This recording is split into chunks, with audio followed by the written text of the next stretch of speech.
ស្រង់ថ្លាល្អងក្រោមកំដៅថ្ងៃ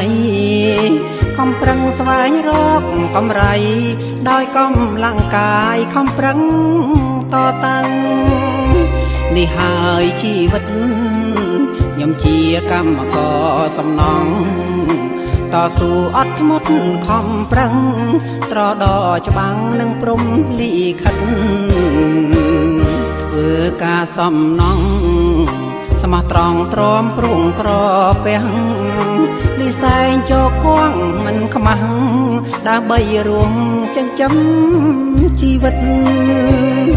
ក្រោមភ្លៀងក្តៅខ្យល់រងាខ្ពងទៀបមិនគិតក្លិនផ្សែងស៊ីម៉ងទ្រាំហិតមិនហ៊ានឈរឈប់ដើម្បីតែប្រាំងស៊ូជ្រកក្រោមតង់សំណងលើអាគីទុងពេលខ្លះក្តៅរងាអត់មានរួញរាក្នុងការងារឡើយនេះហើយជីវិតជាកម្មករសំណងអើយគឺជារឿងពិតខ្ញុំហើយត្បិតអីយើងជាកូនអ្នកក្រ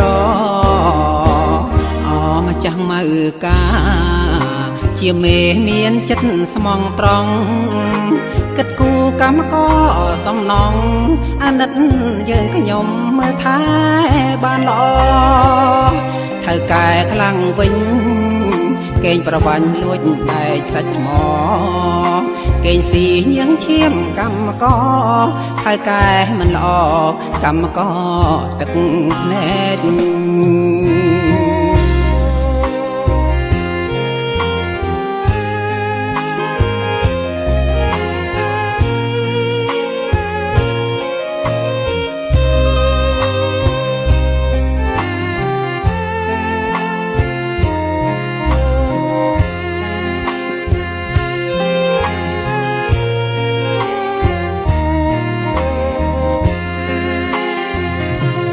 ស៊ូ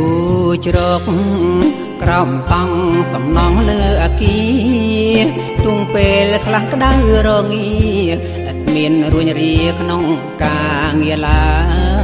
យនេះហើយជីវិតជាកម្មករសំណងអើយ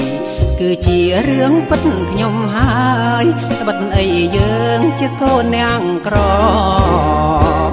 អម្ចាស់ម៉ៅកាជាមេមានចិត្តស្មងត្រង់គិតគូកម្មករសំណងអាណិត